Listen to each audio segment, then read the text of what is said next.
Web browser means where we browse data and information online। Browse का मतलब होता है कि आप अपने इन्फॉर्मेशंस को कुछ ढूँढ रहे हैं ऑनलाइन, तो किस तरह के सॉफ्टवेयर पे आप ढूँढेंगे, क्या सॉफ्टवेयर होना चाहिए। तो जो सॉफ्टवेयर है हमारे पास, जिस पे हम अपने इन्फॉर्मेशंस को क्या करते हैं, ढूँढते हैं, वो सॉफ्टवेयर का नाम क्या होता है? उसको हम लोग वेब ब्राउज़र ऐसे बोलते हैं। बट उस वेब ब्राउज़र में कौन-कौन सा हमारा सॉफ्टवेयर आ जाता है, तो जैसे हम यूज़ करते हैं गूगल क्रोम का, फिर यूज़ करते हैं फायरफॉक्स का, फिर माइक्रोसॉफ्ट एज का यूज़ भी कर लेते हैं, ओपेरा का भी आप लोग यूज़ कर देते हैं, जैसे मोबाइल में ओपेरा मिनी होता है। तो ये जितने भी मैंने नाम बताए, ये एक वेब ब्राउज़र सॉफ्टवेयर्स है, जिस पे आप इंटरनेट के पेज को एक्सेस करते हैं। इंटरनेट जिस पे एक्सेस होता है, सबसे पहले कि the first web browser was invented by Tim Berners Lee in 1990। 1990 में टिम बर्नर्स-ली ने सबसे पहला वेब ब्राउज़र बनाया था, और उस वेब ब्राउज़र का नाम World Wide Web later was renamed Nexus. यानी कि पहले तो उसका नाम क्या रखा गया, उसका नाम रखा गया वर्ल्ड वाइड वेब सिस्टम, और बाद में उसका नाम चेंज कर दिया गया और उसका नाम रख दिया गया नेक्सस।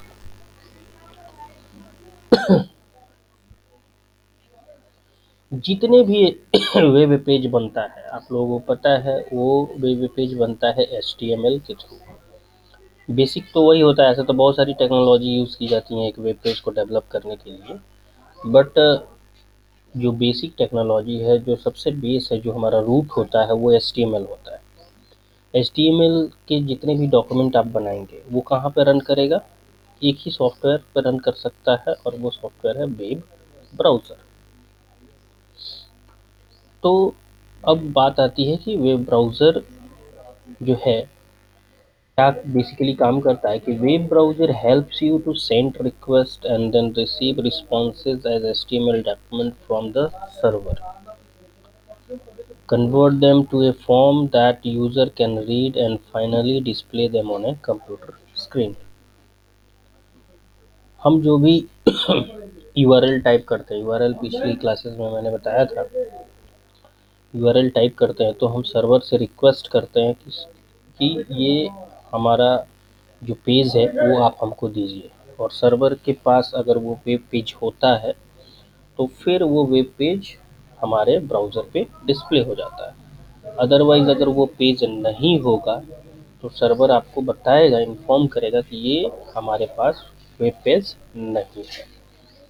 तो वेब ब्राउज़र का क्या है काम, कि सेंड करना, रिक्वेस्ट को सेंड करना, और देन रिसीव करना रिस्पॉन्सेस को। कहाँ से रिसीव करेगा रिस्पॉन्सेस को? तो सर्वर से। और कहाँ पे डिस्प्ले करेगा? कंप्यूटर स्क्रीन पे, by helping the web browser. जैसे ये आप सामने आइकन देख रहे हैं, कि ये जो है, ये कौन सा वेब ब्राउज़र है, आप लोग बता सकते हैं? ये सामने जो मेरा कर्सर चल रहा है, ये कौन सा वेब ब्राउज़र है? क्रोम। क्रोम है। और यहाँ पे मेरा कर्सर जब आया, तो ये कौन सा वेब ब्राउज़र हो गया? देखिए लिखा हुआ है माइक्रोसॉफ्ट एज। ठीक है, माइक्रोसॉफ्ट एज। आई होप कि फायरफॉक्स भी मेरे में होना चाहिए। हाँ, ये रहा आइकन किसका? फायरफॉक्स वेब ब्राउज़र का। देख रहे हैं ना, सबका आइकन्स अलग अलग, कंपनीज अलग अलग हैं, और जिसका भी आप यूज़ करना चाहते हैं उसका आप यूज़ कर सकते हैं। ठीक है, तो ये तो हो गया हमारा वेब ब्राउज़र क्या होता है, किस हिसाब से उसका काम होता है, वर्क क्या होती है। कुछ वेब ब्राउज़र्स यहाँ पे भी आइकन के रूप में मैंने देखा, यहाँ पे रखा हुआ है। आप देखिए, Mozilla Firefox is a type of web browser, Google Chrome, Microsoft internet explorer, opera, Apple safari, तो ये सारी की सारी क्या हैं, एक तरह के वेब ब्राउज़र हैं और जिसका हम चाहते हैं उसका यूज़ करते हैं। अब आप नीचे की ओर आते हैं। अगला हमारा जो नेक्स्ट टॉपिक है वेब ब्राउज़र के बाद, वो हम लोग देखते हैं नेक्स्ट यूआरएल। ठीक है, that is our next topic, URL. ये आप लोग नोट डाउन करते रहेंगे, स्क्रीनशॉट लेते रहेंगे, और ताकि मतलब इससे फ़ायदा ये होगा कि आप कॉपी में सारी चीज़ों को लिखते रहिएगा। तो यूआरएल, यहाँ पे यूआरएल क्या होता है, तो URL stands for uniform resource locator, यानी कि ये एक ऐसा पाथ है जो हमारे वेब पेज, जो हमारा वेब पेज जो होता है सर्वर के किस फोल्डर के अंदर कहाँ पे रखा हुआ है, एक पूरा पाथ डिस्प्ले करता है। ठीक है, तो जितना बड़ा पाथ है होगा, आप जितना बड़ा पाथ अपना डिफाइन करिएगा, पाथ मतलब रास्ता, तो अब यहाँ पे एक एग्जांपल के तौर पे देख लीजिए कि जो url.axpx नाम का एक फाइल है, ठीक है, ये एक फाइल है, वो किस सर्वर पे रखा हुआ है जी, तो ट्यूटोरियल हैंड डॉट कॉम के ट्यूटोरियल फोल्डर के अंदर, वेब टर्मिनोलॉजी फोल्डर के अंदर, बेसिक टर्मिनोलॉजी एक फोल्डर है, उसके अंदर ये फाइल रखा हुआ है। तो ये पूरा का पूरा जो पाथ होता है, पूरा पूरा पाथ का जो सिस्टम दिया हुआ है, इसी को टेक्निकली आप क्या कहेंगे, यूआरएल बोलेंगे, यूनिफॉर्म रिसोर्स लोकेटर बोलेंगे। यानी कि URL of a page on web that you visited can be seen in the address bar। अब एड्रेस बार में जो आप टाइप करते हो, जैसे मान लीजिए कि मैं यहाँ पे एक यूआरएल टाइप कर रहा हूँ, यहाँ पे आप कोई भी मतलब यूआरएल टाइप करेंगे, जैसे www.facebook.com समथिंग लाइक, कोई और आपका सीबीएसई का वेबसाइट हो या भागवत विद्यापीठ का वेबसाइट हो, तो ये सब चीज़ें जो यूआरएल आप टाइप करिएगा, तो वो बताएगा कि कहाँ पे वो चीज़ है, यानी कि वो किस फ़ोल्डर के अंदर रखा हुआ है। जैसे मैं एक फॉर्म सिंपली टाइप कर देता हूँ यूआरएल को, आप देखिए मैंने एक सनलाइट स्किल्स फाउंडेशंस को टाइप किया, इसके वेबसाइट को विज़िट करने के लिए एक छोटी सी मतलब एक यूआरएल दे, ये रहा। उसके बाद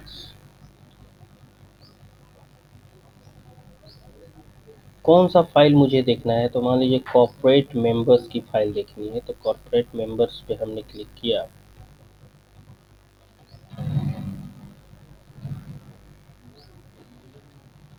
थोड़ा सा नेटवर्क स्लो होने की वजह से प्रॉब्लम आ रही है, और कोई बात नहीं।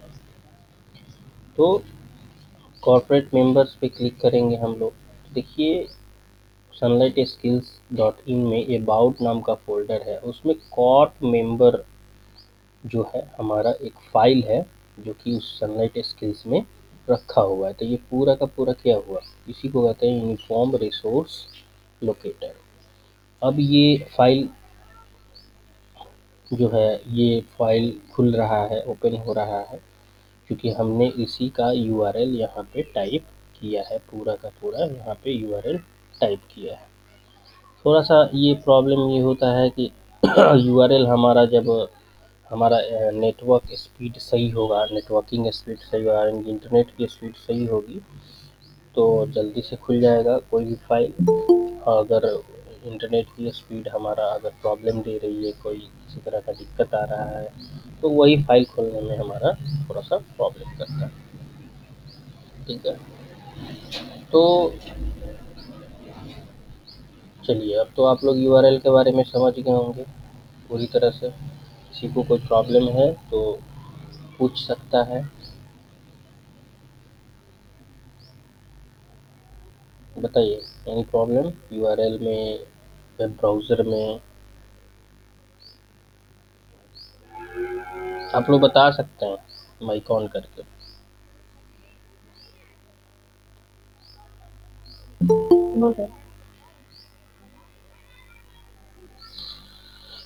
बोलने में बहुत ज़्यादा प्रॉब्लम हो रही है तो चैट पे भी बता दीजिए, ताकि मुझे आगे पढ़ाने में कोई दिक्कत नहीं हो। ठीक है, बोलने में प्रॉब्लम हो रही है तो आप चैट पे भी बता सकते हैं।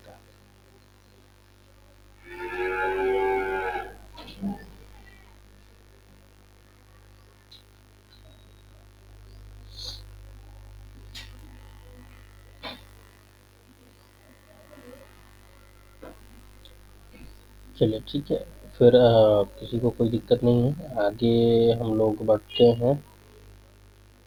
यूआरएल तो आप समझ गए।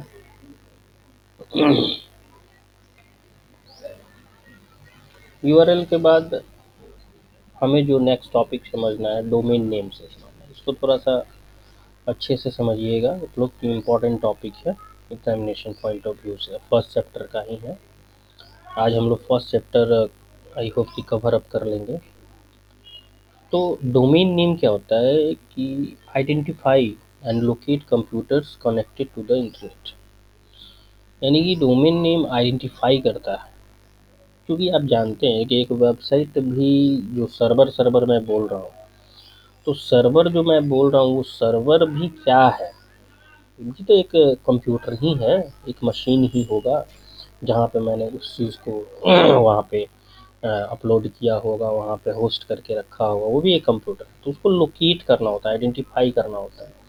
तो आइडेंटिफाई कैसे करेंगे, क्योंकि अगर एक क्लास है और एक क्लास में मैं एक स्टूडेंट सोहन को बुलाता हूँ, तो सोहन नाम का हो सकता है 4 या 5 स्टूडेंट हो तो सभी खड़े हो जाएंगे।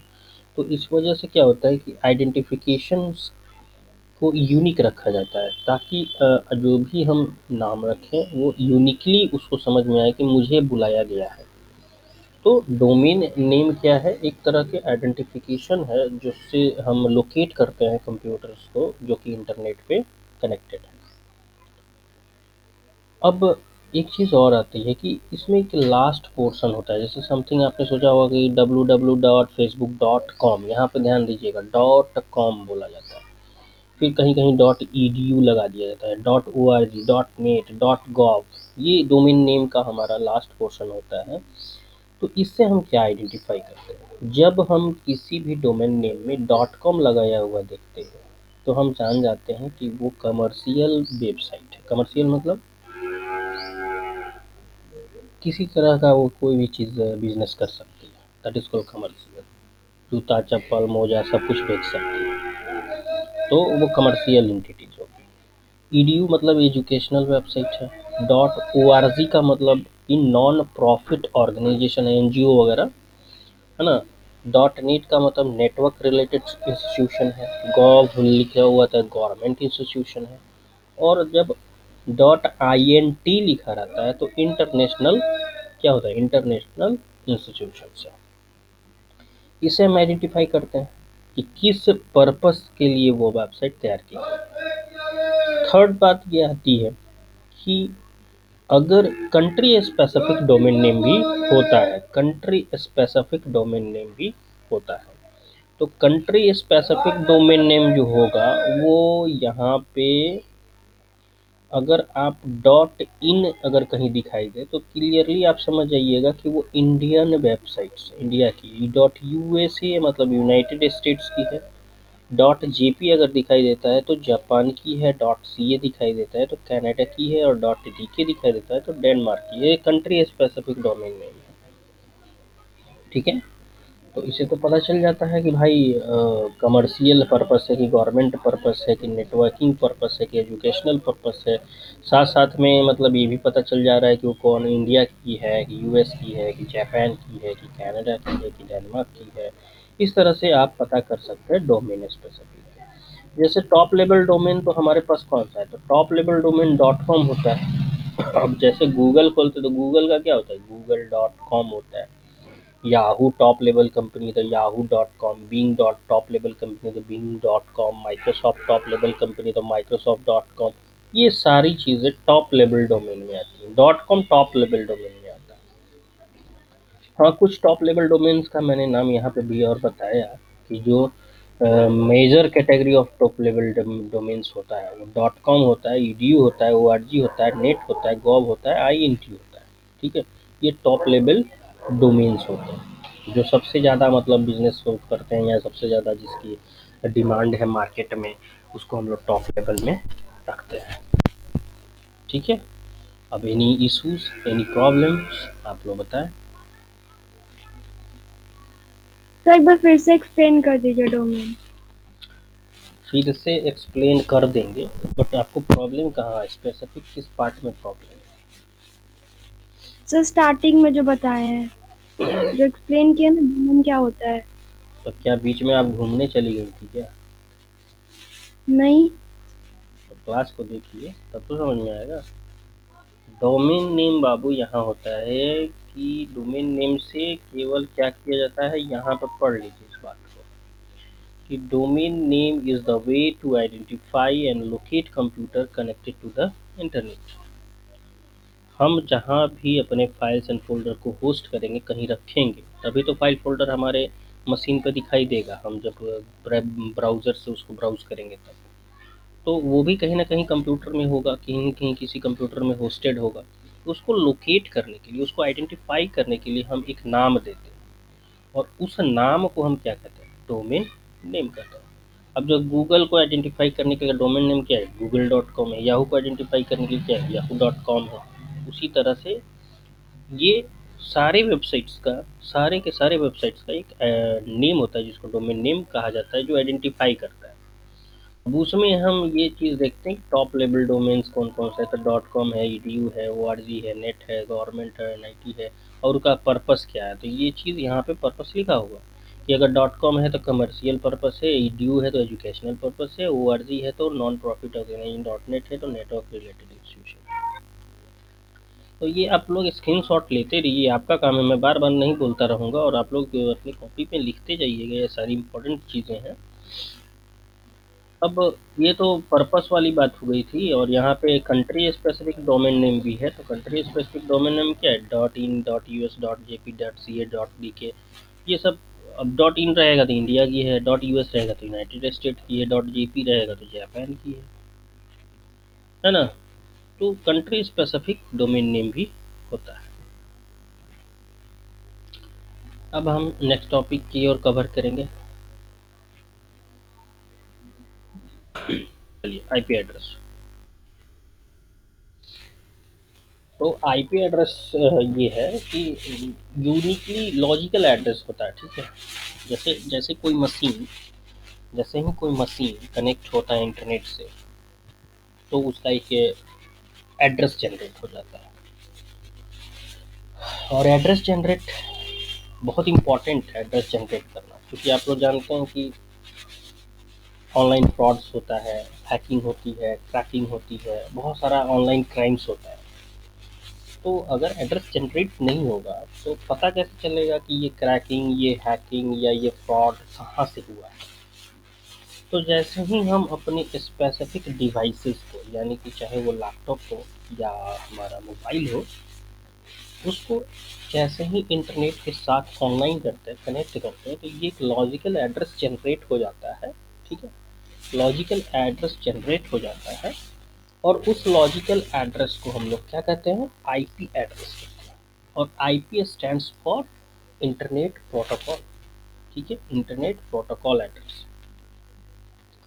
इम्पॉर्टेंट्स होता है कुछ पॉइंट्स आईपी के लिए कि IP address are unique, always unique रहेगा। ठीक है, जैसे आधार कार्ड का नंबर आपका यूनिक है, एक आधार कार्ड का नंबर दूसरे व्यक्ति से नहीं मिलता है, उसी तरीके से आईपी एड्रेस भी दूसरे से नहीं हो सकता। Two system can not have same IP address, वही बात है कि दो सिस्टम्स का एक ही आईपी एड्रेस नहीं हो सकता।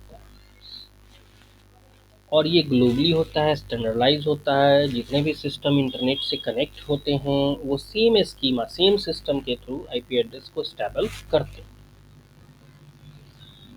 तो what is IP address of my computer? अगर आपको अपने कंप्यूटर का आईपी एड्रेस जानना है कि जब मेरा कंप्यूटर इंटरनेट से कनेक्टेड है तो मेरे कंप्यूटर का आईपी एड्रेस क्या होगा, कैसे हम जानेंगे?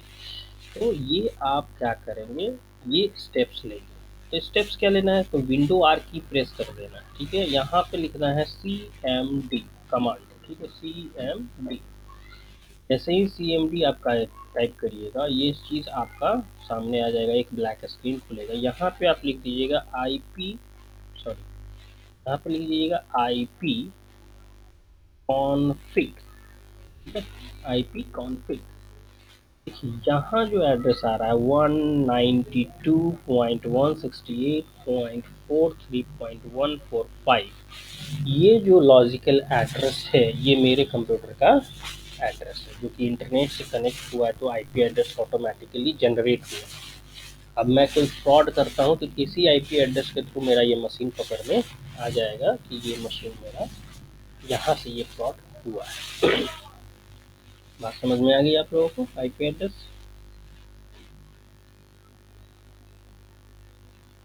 Yes sir. Yes sir. अब स्टेप्स जो है आईपी एड्रेस का कैसे है, अभी मैंने जो खोला वो यहाँ से आप स्टेप स्क्रीनशॉट ले सकते हैं, स्टेप्स को लिख सकते हैं। ये स्टेप्स लिख लीजिएगा कॉपी में ताकि कभी भी आईपी एड्रेस के बारे में पता चलेगा आपको, वहाँ से आईपी एड्रेस देख सकते हैं अपने सिस्टम पे।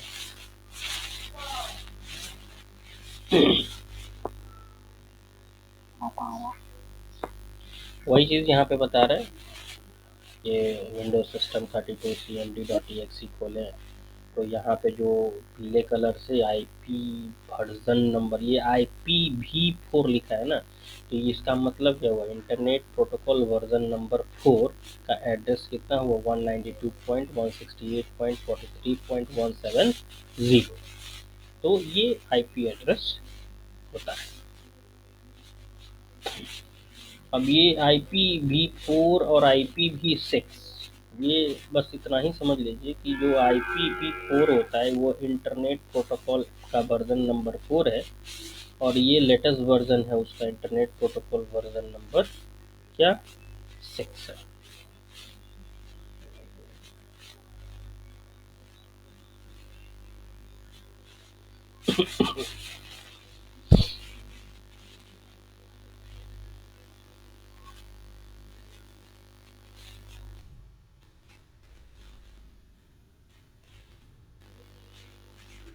अब आज का टॉपिक है फायरवॉल, लास्ट टॉपिक है, इसको मैं बता देता हूँ। जैसे ही इंटरनेट से आप कनेक्ट होइएगा तो क्या होता है ना कि आपके पास मान लीजिए कि बाय डिफ़ॉल्ट कोई ऐसा सिस्टम होता है जो कि इंटरनेट से आने वाले वायरसेस को रोक पाए, ऐसा कोई बाय डिफ़ॉल्ट सिस्टम होगा।